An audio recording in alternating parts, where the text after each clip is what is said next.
నాగర్ కర్నూలు జిల్లాలో సంక్షేమ హాస్టల్లో అట్టహాసంగా కామన్ డైట్ ప్లాన్ ప్రారంభించారు జిల్లా కలెక్టర్. జిల్లాలోని 157 రెసిడెన్షియల్ పాఠశాలలో మెస్ను సందర్శించి పరిశీలించారు. ఇక విద్యార్థుల చదువు ఆరోగ్యంపై ప్రభుత్వం ప్రత్యేక దృష్టి పెట్టినట్టు తెలిపారు. డైట్ మెనూ చార్ట్ బుక్లెట్ను కలెక్టర్ ఎస్పీ ఆవిష్కరించారు. అనంతరం విద్యార్థులు చేసిన సాంస్కృతిక కార్యక్రమాలు అలరించాయి.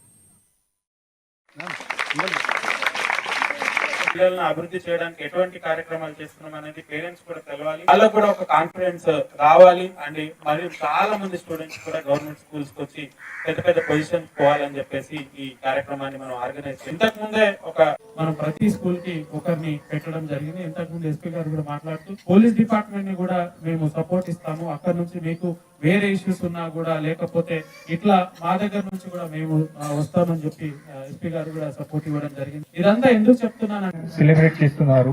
మన all IAS officers, IPS officers, IFS officers కూడా చాలా మంది స్కూల్లో ఈ రోజు పార్టిసిపేట్ చేస్తున్నారు.